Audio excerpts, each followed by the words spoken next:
ಅನನ್ಯ ಭಟ್ ನನ್ನ ಮಗಳು, ಆಕೆ ಕಾಣೆಯಾಗಿದ್ದಾಳೆ.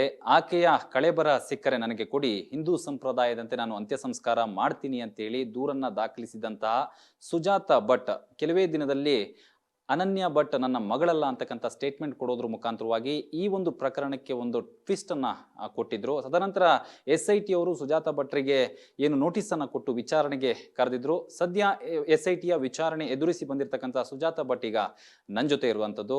ಅಲ್ಲಿ ಏನೂ ಇಲ್ಲ, ನಾನು ಕೇಸನ್ನು ವಿತ್ಡ್ರಾ ಮಾಡ್ಕೊಳ್ತೀನಿ, ನನಗೆ ಓಡಾಡುವ ಶಕ್ತಿ ಇಲ್ಲ, ನನಗೆ ಏನಿದೆಯೋ ಸತ್ಯ ಇದ್ರೂ ಅದನ್ನು ನನಗೆ ಇದು ಮಾಡುವಂಥ ಶಕ್ತಿ ಇಲ್ಲ ಅಲ್ಲಿ. ಹಾಗಾಗಿ ನಾನು ಅದನ್ನು ವಿತ್ಡ್ರಾ ಮಾಡಿಕೊಂಡು ಅವ್ರೇನು ಕೇಳಿರುತ್ತಾರೆ ಎಲ್ಲ ಕೆಲವು ಕ್ವಶನ್ಗಳನ್ನು ಇದನ್ನೆಲ್ಲ ಕೇಳಿರ್ತಾರೆ, ಅದಕ್ಕೆ ಸರಿಯಾದ ಉತ್ತರವನ್ನು ಕೊಟ್ಟುಬಿಟ್ಟು ಸರಿಯಾಗಿ ಅವ್ರಿಗೇನು ಮಾಹಿತಿ ಸಿಕ್ಕಿದೆಯೋ ಆ ಮಾಹಿತಿಗೆ ಏನೇನಿದೆಯೋ ಪೂರಕವಾಗಿ ಅದೆಲ್ಲವನ್ನು ನಾನು ಅವ್ರ ಹತ್ರ ಉತ್ತರ ಕೊಟ್ಟುಬಿಟ್ಟು ಅವ್ರ ಹತ್ರದಿಂದ ನಾನು 2 ದಿನದಿಂದ ಅವರ ಇದರಲ್ಲೇ ಇದ್ದೆ. ಕಸ್ಟಡಿಯಲ್ಲ, ಅವರ ಏನೇನು ಕೇಳಿರ್ತಾರೆ ಅದಕ್ಕೆ ಒಂದು ಪೂರಕವಾದ ಉತ್ತರವನ್ನು ಕೊಟ್ಟುಬಿಟ್ಟು ನಾನು ಹೊರಗಡೆ ಬಂದಿದ್ದೀನಿ. ಅದೇನಿದೆ ಸತ್ಯಾಸತ್ಯತೆ ಒಂದಲ್ಲ ಒಂದು ದಿನ ಬಂದೇ ಬರ್ತದೆ, ಇವತ್ತಲ್ಲ ನಾಳೆ, ಯಾವತ್ತಾದರೂ ಒಂದು ದಿನ ಬಂದೇ ಬರ್ತದೆ. ನಾನು ಬದುಕಿರಲಿ ಸತ್ತೇ ಹೋಗಿರಲಿ, ಯಾವತ್ತಾದರೂ ಒಂದು ದಿನನಾದರೂ ಯಾರಾದರೂ ಒಬ್ಬರಾದರೂ ಅದನ್ನು ಒಂದು ಹೊರಗಡೆ ತರುವ ಪ್ರಯತ್ನ ಮಾಡ್ತಾರೆ. ಹಾಗಾಗಿ ನನಗೆ ಇಲ್ಲಿ ಈ ರೀತಿಯ ಒಂದು ಹೋಗೋದು ಬರೋದು ಓಡಾಡುವ ಶಕ್ತಿ ಇಲ್ಲ, ಮತ್ತು ಬೇಡ ನನಗೆ ಇನ್ನು ಮುಂದೆ ಈ ಜನರ ಅಪಪ್ರಚಾರ, ಇವಳು ಹೇಳೋದೆಲ್ಲ ಸುಳ್ಳು, ಇವಳು ಮಾತಾಡೋದೆಲ್ಲ ಸುಳ್ಳು. ಸತ್ಯ ಏನಿದೆಯೋ ಅದನ್ನು ಭಗವಂತ ನೋಡ್ಕೊಳ್ತಾನೆ ಒಂದು ರೀತಿಯಲ್ಲಿ, ಇನ್ನೊಂದು ರೀತಿಯಲ್ಲಿ ನನ್ನ ಒಂದು ಏನಿದೆಯೋ ನನ್ನ ಮನಸ್ಸಿಗೆ ಏನಾಗಿದೆ ಅದನ್ನು ನಾನು ಮುಂದಕ್ಕೆ ನಾನು ಏನು ಇದು ಮಾಡಬೇಕು ನಾನು ಅದನ್ನು ಮಾಡ್ತೀನಿ, ಅಷ್ಟೇ ನನ್ನ ಒಂದು ಇದು. ಈಗ ನೀವು ಅವತ್ತು ತೋರಿಸಿರುವಂಥ ಫೋಟೋ ಏನಿತ್ತು ಅದು ವಸಂತಿ ಅವರ ಫೋಟೋ. ವಸಂತಿ ಯಾರು ಅಂದರೆ ಅವರು ಡೆತ್ ಆಗಿದ್ದಾರಾ ಅಥವಾ ಏನು ವಿಚಾರ? ಅವರು ಡೆತ್ ಆಗಿದ್ದಾರಾ ಅಥವಾ ಬದುಕಿದಾರಾ ನೀವು ಹೇಳೋ ಪ್ರಕಾರ? ವಸಂತಿ ನಾನು ಫೋಟೋ ತೋರಿಸಿದ್ದು ಅದಕ್ಕೂ ಒಂದು ಕಾರಣ ಇದೆ. ಯಾಕೆ ಅಂತ ಹೇಳಿದರೆ, ನನಗೆ ತಿಳಿದಿರುವ ಪ್ರಕಾರ ಪೊಲೀಸ್ ಸ್ಟೇಷನ್ನಲ್ಲಿ ಒಂದು ಮಿಸ್ಸಿಂಗ್ ಅಂತ ಕಂಪ್ಲೇಂಟ್ ಆಗುತ್ತೆ. ಅಲ್ಲಿಂದ ಅವರು ತಂದೆ ಮತ್ತು ಮಗ ಮನೆಯಿಂದ ಹೊರಗಡೆ ಬರ್ತಾರೆ. ಮನೆಯಿಂದ ಹೊರಗಡೆ ಬಂದ ತಕ್ಷಣ 10 ದಿನ ಆದ ಮೇಲೆ ಈ ರೀತಿ ಸತ್ತು ಹೋಗಿದ್ದಾಳೆ ಅನ್ನುವಂಥ ವಿಚಾರ ಕೆದಮಳ್ಳೂರು ಕೊಟ್ರೋಳಿ ಹೊಳೆಯಲ್ಲಿ ಒಂದು ಡೆಡ್ ಬಾಡಿ ಸಿಗುತ್ತೆ ಅನ್ನುವಂಥದ್ದು, ಅದು ಕೊಳೆತು ಹೋಗಿದ್ದ ಡೆಡ್ ಬಾಡಿ ಸಿಗುತ್ತೆ ಅನ್ನುವಂಥದ್ದು ಒಂದು ಮಾಹಿತಿ ಬರುತ್ತೆ. ಆದರೆ ನನ್ನ ಒಂದು ಇದು ಏನು ಅಂತ ಹೇಳಿದರೆ, ಅವಳು ಗಂಡನ ಮನೆಗೆ ಸೇರಿದ ಮೇಲೆ ಗಂಡನಿಗೆ ಆಗಿರಲಿ ಗಂಡನ ತಂದೆಗೆ ಆಗಿರಲಿ ತೋರಿಸ್ಬೇಕಾಗಿತ್ತು ಆ ಡೆಡ್ ಬಾಡಿ ಹೌದಾ ಅಲ್ವಾ ಅವಳದ್ದು ಅನ್ನುವಂಥದ್ದು. ಅದನ್ನು ತೋರಿಸಿಲ್ಲ, ಎಲ್ಲೂ ಅವರಿಗೆ ಕರೆದಿಲ್ಲ, ಅವರ ಸಮ್ಮುಖದಲ್ಲಿ ಯಾವುದೂ ನಡೆದಿಲ್ಲ. ಯಾಕೆ ಹಾಗೆ ಮಾಡಿದರು ಅನ್ನುವಂಥ ಒಂದು ಕ್ವಶನ್ನು ನನ್ನ ಮನಸ್ಸಿಗೆ ಕಾಡ್ತಾ ಇದೆ. ಇವಾಗಲೂ ನನಗೆ ಕಾಡ್ತಾ ಇರೋದು ಅವಳು ಬದುಕಿದ್ದಾಳೆ ಅನ್ನುವಂಥದ್ದೇ ನನಗೆ ಕಾಡ್ತಾ ಇದೆ. ಅವಳು ಸತ್ತಿಲ್ಲ. ಅಲ್ಲಿ ಏನೋ ಒಂದು ಪ್ರಪಕಂಡ ಮಾಡಿದ್ದಾರೆ, ದೊಡ್ಡ ಪ್ರಪಕಂಡನೇ ಇದೆ. ಅದನ್ನು ನಾನು ಸದ್ಯದ ಇದರಲ್ಲಿ ಅದನ್ನು ಒಂದು ಇದರಲ್ಲಿ ನಾನು ತರಬೇಕು ಅಂತ ಇದ್ದೀನಿ, ಮುನ್ನೆಲೆಗೆ ತರಬೇಕು ಅಂತ ಇದ್ದೀನಿ. ಅದಕ್ಕೂ ಕೇಸನ್ನು ಒಂದು ಇದು ಮಾಡಿ, ಯಾಕೆ ಅಂತ ಹೇಳಿದರೆ ಅವನು ಸತ್ತು ಹೋಗಿದ್ದಾನೆ, ಅವನು ಕಾಯಿಲೆಯ ವ್ಯಕ್ತಿ, ಒಂದು ಆರೋಗ್ಯ ಸರಿಯಾಗಿ ಇಲ್ಲದೆ ಇರುವ ವ್ಯಕ್ತಿ, ತುಂಬ ಪ್ರೀತಿ ಮಾಡಿ ಏನೋ ಒಂದು ನನ್ನ ಒಂದು ಜೀವನಕ್ಕೆ ಒಬ್ಬಳು ಹುಡುಗಿ ಬಂದಿದ್ದಾಳೆ ನನ್ನ ಜೀವನದಲ್ಲಿ ಅನ್ನುವಂತಹ ಒಂದು ಇದನ್ನು ಅವನು ಆಸೆಯನ್ನು ಇಟ್ಕೊಂಡಿದ್ದ. ಆದರೆ ಅವನು 6-7 ವರ್ಷ ತುಂಬ ಕುರುಗಿ ಹುಡುಗನು ಸತ್ತು ಹೋಗ್ಬಿಟ್ಟ. ಹಾಗಾಗಿ ತುಂಬ ನೋವಾಗಿದೆ ನನಗೂ.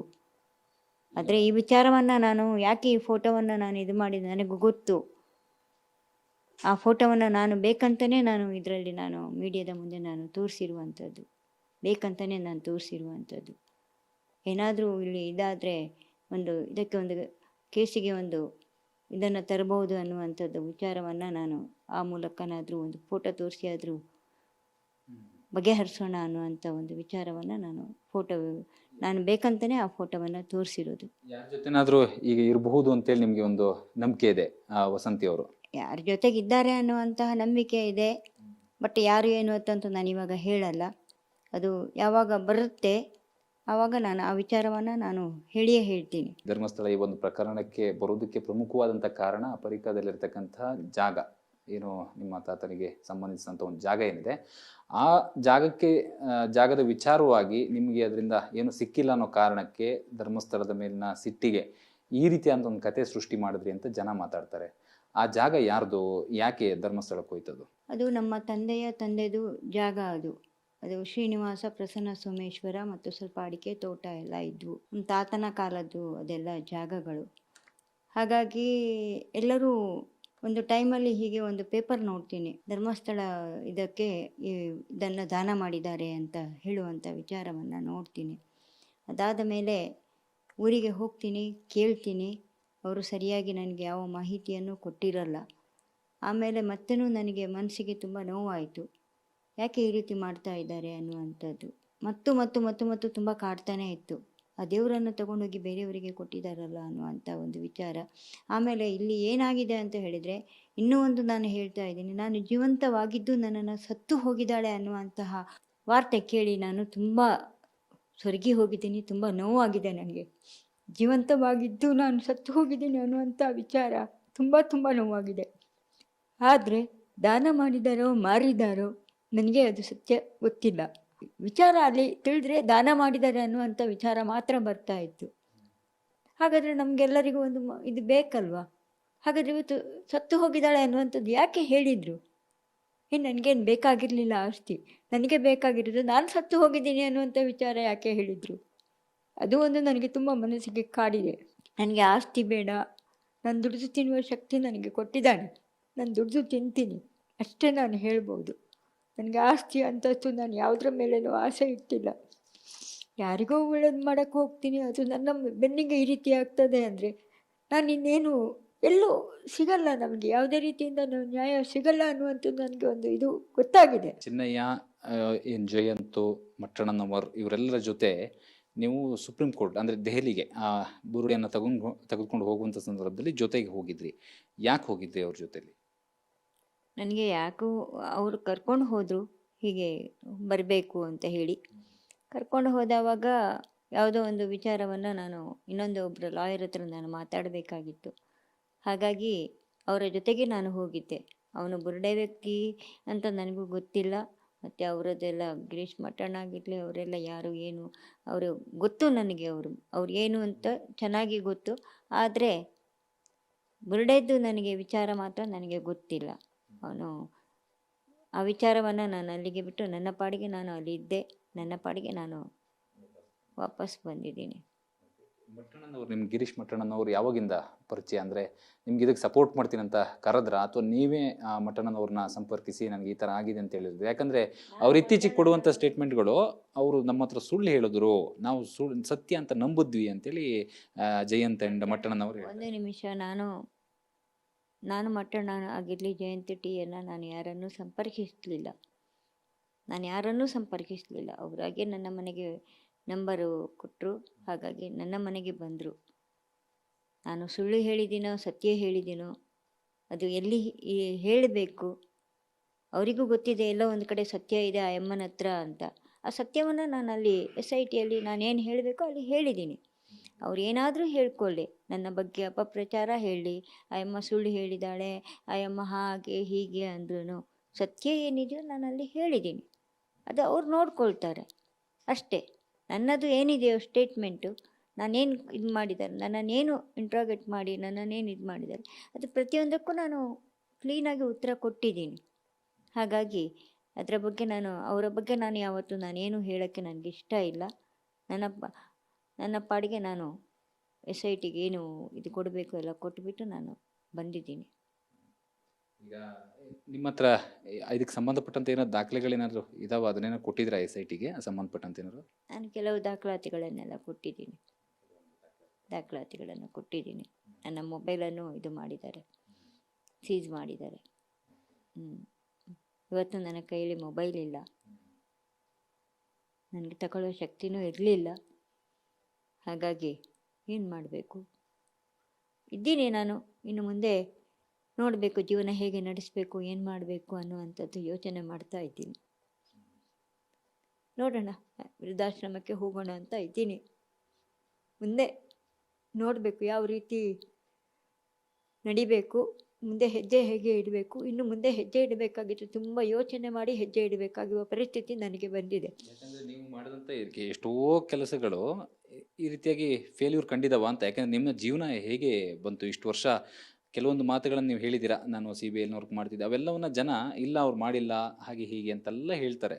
ಸೊ ನೀವು ಜೀವನದಲ್ಲಿ ಹೇಗಿತ್ತು ನಿಮ್ಮ ಜೀವನ ಇಷ್ಟು ವರ್ಷ? ನನ್ನ ಜೀವನ ತುಂಬ ಕಷ್ಟಕರವಾಗಿತ್ತು. ಅವರೆಲ್ಲ ಹೇಳಿದ್ರಲ್ಲ, ನಾಯಿ ಮರಿಗಳನ್ನು ಸಾಕ್ತಾ ಇದ್ರು ಒಂದು ಇದರಲ್ಲೆಲ್ಲ ಅಂತ. ಹೌದು, ನಾನು ನಾಯಿ ಮರಿಗಳನ್ನು ಸಾಕ್ತಾ ಇದ್ದೆ, ಅದರಲ್ಲೇನು ತಪ್ಪಂತ ನನಗೆ ಅನ್ನಿಸ್ಲಿಲ್ಲ. ನಾನು 83ರಿಂದ 83, 84ರಿಂದ ನಾನು ನನ್ನ ಕಷ್ಟ ಏನನ್ನೋದು ಆವತ್ತಿನಿಂದ ಟಿಲ್ 2025 ತನಕನೂ ತುಂಬ ಅನುಭವಿಸಿದ್ದೀನಿ. ಆದರೆ 15 ವರ್ಷ ಒಬ್ಬ ಮನುಷ್ಯನನ್ನು ನಾನು ದುಡಿದು ನಾನು ಸಾಕಿದ್ದೀನಿ. ದುಡಿದು ಯಾರ ಕೈಯಲ್ಲೂ ₹1 ನಾನು ಕೇಳಲಿಲ್ಲ. ನಾನು ಸ್ವತಃ ದುಡಿದು ನಾನು ಆ ಮನುಷ್ಯನನ್ನು ನೋಡ್ಕೊಂಡಿದ್ದೀನಿ. ಆಯಿತು, ಲಿವಿಂಗ್ ಟುಗೆದರ್ ಅಂತ ಹೇಳ್ತಾರೆ. ಲಿವಿಂಗ್ ಟುಗೆದರ್, ಹೌದು, ನಾನು ಲಿವಿಂಗ್ ಟುಗೆದರೇ ಆಗಿದ್ದೆ. ಇನ್ನೂ ಬೇಕಾ? ಅವರು ಬರೆದಿದ್ದಾರೆ, ನನ್ನ ಧರ್ಮಪತ್ನಿ ಅಂತಲೂ ಬರೆದಿದ್ದಾರೆ ಅಗ್ರಿಮೆಂಟ್ ಪೇಪರಲ್ಲಿ. ಆಯಿತು, ಇನ್ನೊಬ್ಬರು ಹೇಳ್ತಾರೆ ಕೇರ್ ಟೇಕರು ಅಂತ. ಆಯಿತು, ಕೇರ್ ಟೇಕರು ಒಂದು ತಿಂಗಳಿಗೆ ₹20,000 ಅಂತೆ ಕೊಡಲಿ. 15 ವರ್ಷಕ್ಕೆ ಎಷ್ಟಾಯಿತು? 20 ಲಕ್ಷದ ಮೇಲೆ ಆಗುತ್ತೆ. ಆಯಿತು, ಈ ಮನೆ ನಾನು 7 ಲಕ್ಷ ಈ ಮನೆಗೆ ಇರೋದು, 7 ಲಕ್ಷ ಕೊಡ್ತೀನಿ, 20 ಲಕ್ಷ ಕೊಡಲಿ. ಕೇರ್ ಟೇಕರ್ ಅಂತ ಯಾರು ಹೇಳ್ತಾರಲ್ಲ ಅವರು 20 ಲಕ್ಷ ಕೊಡಲಿ, ಆ 7 ಲಕ್ಷ ವಾಪಸ್ ಕೊಟ್ಟು ನಾನು ಹೋಗ್ತೀನಿ. ಸಿಂಪಲ್. ನನ್ನ ಏನಿದೆ SIT, ನಾನು ಏನು ಇದು ಮಾಡಿದ್ದೀನಿ, SITಯಲ್ಲಿ ಕೊಟ್ಟಿದ್ದೀನಿ, ನನ್ನ ಏನಿದೆ ಹೇಳಿಕೆ ಆಗಿರಲಿ ಏನಾಗಿರಲಿ, ಅದು ಅವರು ಅದನ್ನು ನನ್ನ ತುಂಬ ಚೆನ್ನಾಗೇ ಸ್ವೀಕರಿಸಿದ್ದಾರೆ, ತುಂಬ ಚೆನ್ನಾಗೇ ನೋಡಿಕೊಂಡಿದ್ದಾರೆ. ಅವರ ಮೇಲೆ ನನಗೆ ಯಾವುದೇ ರೀತಿಯ ಕೆಟ್ಟ ಭಾವನೆಗಳು ಇಲ್ಲ. ನನ್ನನ್ನು ತುಂಬ ಚೆನ್ನಾಗೇ ನೋಡಿಕೊಂಡಿದ್ದಾರೆ. ಊಟ ಟೈಮಿಗೆ ಊಟ ಕೊಟ್ಟಿದ್ದಾರೆ. ಲೋ ಶುಗರ್ ಆದರೆ ಚಾಕ್ಲೇಟ್ ತಂದು ಕೊಟ್ಟಿದ್ದಾರೆ. ಪ್ರತಿಯೊಂದು ವಿಚಾರದಲ್ಲೂ ನೋಡಿಕೊಂಡಿದ್ದಾರೆ. ರಾತ್ರಿ ಕ್ಲೀನಾಗಿ ಕಾರ್ ಮಾಡಿ ಕಳಿಸಿದ್ದಾರೆ ನನ್ನನ್ನು. ಅವರನ್ನು ನಾನಿವತ್ತು ನೆನೆಸ್ಕೊಳ್ಬೇಕು. ಅಲ್ಲಿಂದ ಬರುವ ತನಕನೂ ಬಸ್ ಟಿಕೆಟ್ ಸಮೇತ ಅವರೇ ಮಾಡಿ ನನ್ನನ್ನು ಕಳಿಸಿಕೊಟ್ಟಿದ್ದಾರೆ. ಈಗ ನೆಕ್ಸ್ಟ್ ಮುಂದೆ ಅನನ್ಯ ಭಟ್, ಏನು ಇವ್ರದೆಲ್ಲ ವಸಂತಿ, ಇವರೆಲ್ಲ ಕೇಸುಗಳಿಗೂ ಕೂಡ ನೀವು ಇಲ್ಲಿಗೆ ಇತಿಶ್ರೀ ಹಾಡ್ತಾ ಇದ್ದೀರಾ? ಇನ್ನೇನಾದರೂ ಮತ್ತೆ ಹೋರಾಟ ಮಾಡಬೇಕು ಅಥವಾ ಇವ್ರಿಗೇನಾದ್ರು ನ್ಯಾಯ ಸಿಗೋ ಥರದಲ್ಲಿ ನಾನು ಮತ್ತೇನಾದ್ರು ಮಾಡ್ಬೇಕಂತ? ಈಗ ಸದ್ಯಕ್ಕೆ ನಾನು ಯಾವ ಹೋರಾಟನೂ ಇಲ್ಲ, ಯಾವುದೂ ಇದೂ ಇಲ್ಲ. ನೋಡಬೇಕು, ಇನ್ನೊಂದು 3-4 ದಿನಗಳಲ್ಲಿ ಏನೋ ಒಂದು ಯೋಚನೆ ಮಾಡಿ ಅದಕ್ಕೇನಾದರೂ ಒಂದು ಇದು ಮಾಡಬೇಕು ಅಂತ ಇದ್ದೀನಿ. ನೋಡ್ತೀನಿ ನಾನು. ಇಷ್ಟೆಲ್ಲ ಆದಮೇಲೆ ಮಟ್ಟಣ್ಣನವರು ಅಥವಾ ಮಹೇಶ್ ತಿಮ್ರೋಡಿ ಅವರು ಯಾರು ನಿಮ್ಮನ್ನು ಸಂಪರ್ಕ ಮಾಡಿ ಮಾತನಾಡಿದ್ರ ನಿಮ್ಮ ಜೊತೆ? ಯಾರೂ ಮಾತನಾಡಲಿಲ್ಲ. ನಾನು ಯಾರ ಮಾತಾಡುವ ಪ್ರಯತ್ನನೂ ನಾನು ಹೋಗಲಿಲ್ಲ. ಇಲ್ಲಿಗೆ ಮುಗಿಯಿತು ನಂದು ಅವರದ್ದು ಇದು. ನಾನೇನು ಅವರ ತನಕನೂ ಹೋಗಲ್ಲ. ಅವ್ರು ಏನೇನು ಹೇಳಿದಾರೋ ಅವರಿಗೆ ಬಿಟ್ಟಿರೋದು, ನಾನೇನು ಹೇಳಿದ್ದೀನೋ ನನಗೆ ಬಿಟ್ಟಿರೋದು. ನಾನು ಬೇರೆಯವರನ್ನು ದೂಷಿಸೋದು, ಬೇರೆಯವರನ್ನು ಇದು ಮಾಡೋದು ನನ್ನ ಹವ್ಯಾಸನೂ ಅಲ್ಲ, ನನಗೆ ಬೇಕಾಗಿಯೂ ಇಲ್ಲ. ಅವರವರು ಮಾಡಿದ ಕರ್ಮ ಅವರವರು ಅನುಭವಿಸ್ತಾರೆ. ಸುಜಾತ ಭಟ್ರು ಎಲ್ಲೋ ಒಂದು ಕಡೆ ಹಣದ ಆಸೆಗೆ ಏನಾದ್ರು ಬಿದ್ದರು ಅಂತೇಳಿ ಜನ ಹೇಳ್ತಾರೆ. ಹಣದ ಆಸೆಗೆ ಬಿದ್ದು ಈ ಥರ ಬಂದ್ರೇನೋ ಅಂತ ಹೇಳಿ ಮಾತನಾಡ್ಕೊಳ್ತಾರೆ. ನಿಮ್ಗೇನಾದರೂ ಅವ್ರು ಹಣದ ಆಮಿಷ ಆ ಥರದ್ದೇನಾದರೂ ನಿಮಗೆ ಬಂದಿತ್ತೆ ಯಾವ ಕಡೆಯಿಂದ? ನನಗೆ ಯಾವ ಹಣದ ಆಸೆನೂ ಇಲ್ಲ, ಯಾವ ಹಣವನ್ನು ನಾನು ತಗೊಂಡಿಲ್ಲ, ಯಾರೂ ನನಗೆ ಕೊಟ್ಟೂ ಇಲ್ಲ. ಹೇಳಿದರು 1-2 ಜನ ಇಷ್ಟು ಕೊಡ್ತೀವಿ ಅಷ್ಟು ಕೊಡ್ತೀವಿ ಅಂತ. ನಾನು ಅದು ಆಸೆಗೂ ನಾನು ಬಿದ್ದಿಲ್ಲ. ನನಗೆ ಯಾಕೆ ಸರ್ ಹಣ? ಸಾಯುವಾಗ ನಾನು ಒಯ್ತೀನ ಹೇಳಿ? ನನಗೆ ಹಣದ ಇದು ಇಲ್ಲ, ವ್ಯಾಮೋಹ ಇಲ್ಲ. ಧರ್ಮಸ್ಥಳದಲ್ಲಿ ನಡೀತಾ ಇದೆಯಲ್ಲ ಈ ಬುರುಡೆ ಪ್ರಕರಣ ತನಿಖೆಗಳು ಇವೆಲ್ಲ ನಡೀತಾ ಇದೆಯಲ್ಲ, ಏನು ಅನಿಸ್ತಾ ಇದೆ ಒಂದು ಪ್ರಕರಣದ ನೋಡ್ತಾ ಇದ್ರೆ? ನೀವೆಲ್ಲ ನೋಡಿದ್ದೀರಾ ಹತ್ರದಿಂದ, ನಿಮ್ಗೆ ಏನು ಅನಿಸ್ತಾ ಇದೆ ಒಂದು ಪ್ರಕರಣದಲ್ಲಿ ಹುರುಳಿದೆಯಾ? ನಾನು ಲಾಸ್ಟಿಗೆ ಹೇಳ್ತೀನಿ, ಬೆಂಕಿ ಇಲ್ಲದೆ ಹೊಗೆ ಆಡಲ್ಲ, ಅಷ್ಟೊಂದನ್ನು ನಾನು ಹೇಳ್ಬೋದು. ಸುಮ್ಮನೆ ಯಾರೋ ಒಂದು ಇದು ಹೇಳ್ತಾರೆ, ಒಂದು ಇದು ಮಾಡ್ತಾರೆ ಅಂದರೆ ಬೆಂಕಿ ಇಲ್ಲದೆ ಹೊಗೆ ಆಡಲ್ಲ, ಅಷ್ಟೇ ನನ್ನದು ಇದು. ಅಂದರೆ ಏನೋ ಒಂದು ವಿಚಾರ ಅದರಲ್ಲಿ ಇದೆ, ಹೊರಗಡೆ ಬರುತ್ತೆ ಅನ್ನುವಂಥದ್ದು ನಿಮ್ಮ ಭಾವನೆ? ಬರುತ್ತೆ, ಇವತ್ತೆಲ್ಲ ನಾಳೆ ಬಂದೇ ಬರಬೇಕು, ಬರುತ್ತೆ. ಬೆಂಕಿ ಇಲ್ಲದೆ ಹೊಗೆ ಆಡಲ್ಲ ಅಷ್ಟೇ. ಯಾರೂ ದೇವರನ್ನು ಅಪಪ್ರಚಾರ ಮಾಡಲಿಲ್ಲ, ಯಾರು ಏನು ಧರ್ಮಸ್ಥಳ ಗ್ರಾಮದಲ್ಲಿ ನಡೆಯುತ್ತಿರುವಂತಹ ಒಂದು ಇದು ಕೃತ್ಯ, ಅದು ಎಷ್ಟು ಸತ್ಯ ಎಷ್ಟು ಸುಳ್ಳು ಅಲ್ಲಿಯ ಜನತೆಗೆ ಗೊತ್ತು. ಅದು ನಾನು ಏನು ಇದು ಮಾಡೋಕ್ಕೆ ಆಗಲ್ಲ. ಆದರೆ ಸ್ವಲ್ಪ ಒಂದು 70% ನನಗೂ ಗೊತ್ತಿದೆ. ಬಟ್ ನಾನು ಹೇಳಿದರೆ ಅದು ಒಂಥರ ಇದಾಗುತ್ತೆ, ಬೇಡ ನನಗೆ. ಇವಾಗ ಏನು ಇತಿಶ್ರೀ ಹಾಡಿದ್ದೀನಿ ಅಲ್ಲಿಗೆ ನಾನು ಇತಿಶ್ರೀಯಲ್ಲೇ ಇರ್ತೀನಿ. ನನಗೆ ಆಗ್ತಾ ಇಲ್ಲ. ನನಗೆ ಇವಾಗ ತುಂಬ ನೋವಾಗಿದೆ. ಅಂದರೆ ಹೇಳಿದ್ನಲ್ಲ, ನಿನ್ನೆ ಮೊನ್ನೆಯಿಂದ ಈ ಬಂಧನ ಮಾಡ್ತಾ ಇದ್ದಾರೆ, ಹಾಗೆ ಹೀಗೆ. ಕೆಲವರು ಹೇಳ್ತಾರೆ, ಯಾಕಮ್ಮ ನಿನಗೆ ಬೇಕಾಗಿತ್ತು, ನಿನ್ನ ಪಾಡಿಗೆ ನೀನು ಜ್ಯೂಸ್ ಮಾಡಿಕೊಂಡಿದ್ದೆ, ಯಾಕೆ ಇದಕ್ಕೆಲ್ಲ ಹೋಗಿದ್ದೆ ಅನ್ನುವಂಥ ಮಾತುಗಳನ್ನೆಲ್ಲ ಕೆಲವರೆಲ್ಲ ಹೇಳ್ತಾರೆ. ಏನೋ ನನ್ನ ಗ್ರಾಚಾರ ಕೆಟ್ಟಿದೆ ಅಂತ ಹೇಳಿ ನನ್ನ ಗ್ರಾಚಾರ ಸರಿಗಿರಲಿಲ್ಲ, ಏನೋ ಅವರು ಮಾಡುವಂಥ ಇದು ಮಾಡಿದರು. ಹಾಗಾಗಿ ಯಾರನ್ನು ನಾನು ಬ್ಲೇವ್ ಮಾಡಿದರೆ ತಪ್ಪಾಗ್ತದೆ. ನನ್ನ ಗ್ರಾಚಾರ ಕೆಟ್ಟಿದೆ, ಅದಕ್ಕೆ ನನಗೆ ಹೀಗಾಗಿದೆ ಅಷ್ಟೇ. ನಾನು ಯಾವತ್ತೂ ಯಾರಿಗೂ ಮೋಸ ಮಾಡಲಿಲ್ಲ, ಅಥವಾ ನಾನು ಯಾರಿಗೂ ವಂಚನೆ ಮಾಡಲಿಲ್ಲ, ಅಥವಾ ಯಾರ ಹತ್ರನೂ ನಾನು ಮನೆಗೆ ಹೋಗಿ ಭಿಕ್ಷಾಂ ದೇಹಿ ಅಂತಲೂ ಕೇಳಲಿಲ್ಲ. ಮತ್ತೆ ನಿಮಗೆ ನೋಟಿಸು ಅಥವಾ ವಿಚಾರಣೆ ಕರೆದಿಯಾರ, ಆ ಥರ ಏನಾರು ಇದೆಯಾ? ಮತ್ತೇನಾರು ಕರೆದಿಯಾರಾ? ಇನ್ನು ಇಲ್ಲ, ಇಲ್ಲಿಗೆ ಮುಕ್ತಾಯ ಆಗಿದೆ. ಇನ್ನು ಯಾವುದೇ ರೀತಿಯಿಂದನೂ ಏನೂ ಇಲ್ಲ, ಅವರೇ ಹೇಳಿ ಕಳಿಸಿದ್ದಾರೆ. ಇನ್ನು ನೀವು ಯಾವುದಕ್ಕೂ ಇದಕ್ಕೂ ಹೋಗಬೇಡಿ, ಈ ರೀತಿ ಇದಕ್ಕೆಲ್ಲ ಸುಮ್ಮನೆ ಯಾತಕ್ಕೆ, ಬೇಡ, ನಿಮಗೆ ವಯಸ್ಸಾಗಿದೆ, ಹಾಗಾಗಿ ನಿಮ್ಮ ಏನಿದೆಯೋ ಜೀವನ ಇಲ್ಲ ಹೇಳಿ, ಕಷ್ಟ ಅಂತ ಹೇಳಿದರೆ ನಾವು ನಿಮಗೆ ನಮ್ಮ ಕೈಯಲ್ಲಾಗಿದ್ದು ಸಹಾಯ ನಾವು ಮಾಡ್ತೀವಿ ಅಂತಲೂ ಹೇಳಿದ್ದಾರೆ. ಒಳ್ಳೆ ವ್ಯಕ್ತಿಗಳಿದ್ದಾರೆ, ಒಳ್ಳೆಯವರೇ ಇದ್ದಾರೆ ಆಫೀಸರ್ಸು. ಹಾಗಾಗಿ ಅವರನ್ನು ನಾವು ಇದು ಮಾಡಬಾರ್ದು ಯಾವತ್ತು. ನಮಗೆ ಒಂದು ತುತ್ತು ಕೊಟ್ಟಿದ್ದಾರೆ ಅನ್ನ ಅಂತ ಹೇಳಿದ್ರೂ ಅವರನ್ನು ನಾವು ಮರಿಬಾರ್ದು. ನನ್ನದೊಂದು ಪಾಲಿಸಿದೆ, ಒಂದು ತುತ್ತು ಅನ್ನ ಕೊಟ್ಟವರಾಗಿರಲಿ, ಒಂದು ಸ್ವಲ್ಪ ದುಡ್ಡು ಕೊಟ್ಟವರಾಗಿರಲಿ, ಯಾರೇ ಆಗಿರಲಿ ಅವರನ್ನು ನಾನು ಮರೆಯಲ್ಲ. ಅರ್ಧ ಕೆಜಿ ಅಕ್ಕಿ ತಂದು ಜೀವನ ಮಾಡಿದ ದಿನದಲ್ಲೂ ನಾನು ಮರ್ತಿಲ್ಲ. ಹಾಗಾಗಿ ಹೀಗೆ ನಡ್ಕೊಂಡು ಹೋಗುತ್ತೆ, ನೋಡೋಣ ಜೀವನ ಹೇಗೆ ಸಾಗಿಸಬೇಕು, ಮುಂದಿನ ಜೀವನ ಹೇಗೆ, ಏನು ಎತ್ತ ಅಂತ ಸ್ವಲ್ಪ ನಾನು ಒಂದು 4 ಜನರನ್ನು ಕೂರಿಸಿಟ್ಬಿಟ್ಟು ನನ್ನ ಪರಿಚಯ ಇರುವವರ ವ್ಯಕ್ತಿಗಳ ಹತ್ರ ಕೂತು ಮುಂದಿನ ಜೀವನ ಹೇಗೆ ಮಾಡಬೇಕು, ಏನು ಮಾಡಬೇಕು ಅನ್ನೋದನ್ನು ನೋಡ್ತೀನಿ. ಇಲ್ಲ ಅಂದರೆ ಒಂದು ಸಣ್ಣ ಅಂಗಡಿನೂ ಏನಾದರೂ ಮಾಡಿಕೊಡುವ ಹಾಗೆ ಏನಾದರೂ ಒಂದು ಮಾಡಿಕೊಡಿ ಅಂತ ಹೇಳುವಂಥ ಕೆಲಸವನ್ನು ಇಡ್ತೀನಿ, ಮಾತನ್ನು ನೋಡೋಣ ಏನಾಗುತ್ತೆ ಅಂತ. ಇವಿಷ್ಟು ಸುಜಾತ ಭಟ್ರ ಮಾತಾಗಿರುವಂಥದ್ದು. ಅನನ್ಯ ಭಟ್ ಕೇಸಿಗೆ ನಾನು ಇತಿಶ್ರೀ ಹಾಡಿದ್ದೀನಿ. ಈಗಾಗಲೇ ಕೇಸನ್ನು ವಾಪಸ್ ತೆಗೆದುಕೊಂಡಿರುವಂಥದ್ದು ಮತ್ತು ನಾನು ತೋರಿಸಿರುವಂಥ ಫೋಟೋ ಏನಿದೆ ಅದು ವಸಂತಿಯದ್ದೇ. ಬಟ್ ಆದರೆ ಹಿಂದಿನ ಕತೆಗಳು ಬೇರೆ ಇದೆ. ಯಾವತ್ತಾದರೂ ಒಂದಿನ ಅದು ಹೊರಗಡೆ ಬರಲಿ ಅಂತೇಳಿ ನಾನು ಕಾಯ್ತಾ ಇದ್ದೀನಿ ಅಂತ ಹೇಳಿ ಸುಜಾತ ಭಟ್ ಹೇಳ್ತಾ ಇರುವಂಥದ್ದು. ಕ್ಯಾಮ್ರಾ ಪರ್ಸನ್ ಅಶೋಕ್ ಜೊತೆ ವಿಕಾಸ್ TV9 ಬೆಂಗಳೂರು.